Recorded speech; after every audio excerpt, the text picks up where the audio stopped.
आज का पवित्र दिन और महादेव के आशीर्वाद आपको ना मिले ये तो हो ही नहीं सकता। यदि आपने महादेव को अपना इष्ट चुना है तो महादेव ने भी आपको अपना प्रिय भक्त चुना है। इसीलिए महादेव के आशीर्वाद तो आपको आज मिलके ही रहेंगे। महादेव आपको बताना चाह रहे हैं कि बेटा बच्चों, आपने बहुत सैक्रिफाइसेस किए हैं इस जीवन में। आपने अपने परिवार के लिए, अपने दोस्तों, अपने लव वंस के लिए बहुत ज़्यादा समझौते किए हैं यहाँ पर। और उन समझौते के चलते आपने अपना जीवन कहीं ना कहीं उस डायरेक्शन में लेके ही नहीं गए जिसमें आप जाना चाहते थे। तो महादेव ये सब देख रहे हैं। महादेव कह रहे हैं कि अब बारी है आपकी अपनी, तो अब अपने लिए जिए, अब अपना ध्यान रखिए, क्योंकि आपका ध्यान भी आपको रखना है। लेकिन याद किसको दिलाना है? महादेव आपको याद दिला रहे हैं।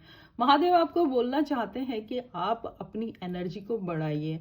आपने सेक्रीफाइसेस किया, आपने बहुत जिम्मेदारियों के बोझ उठाए, आपने सबको खुश रखा, लेकिन आप कहीं ना कहीं खुद को इग्नोर करते चले गए। तो अपने आप को स्वस्थ रखने के लिए 7 चक्रा मेडिटेशन कीजिए। यहाँ आपका टाइम बदल रहा है।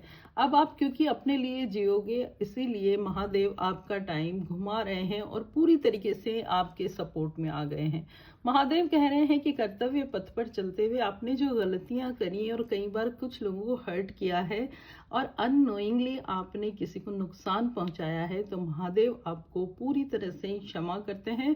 महादेव कहते हैं कि आपने जानबूझकर नहीं किया है, तो आपको यहाँ पर कुछ भी ऐसा घबराने की, डरने की आवश्यकता नहीं। महादेव कहते हैं कि निडर होकर अपने जीवन पर, अपने कर्तव्य पर आगे बढ़ते रहिए।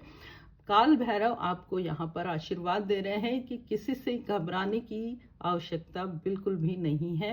महादेव जब स्वयं आपके साथ हैं और जब आपने अब अपने लिए, खुद के लिए जीना शुरू किया है, एक कर्तव्य पथ पर सही रास्ता चुना है, तो महादेव कैसे आपको अप्रिशिएट नहीं करेंगे। तो महादेव के आशीर्वाद सिर्फ और सिर्फ आपके लिए है आज स्पेशल।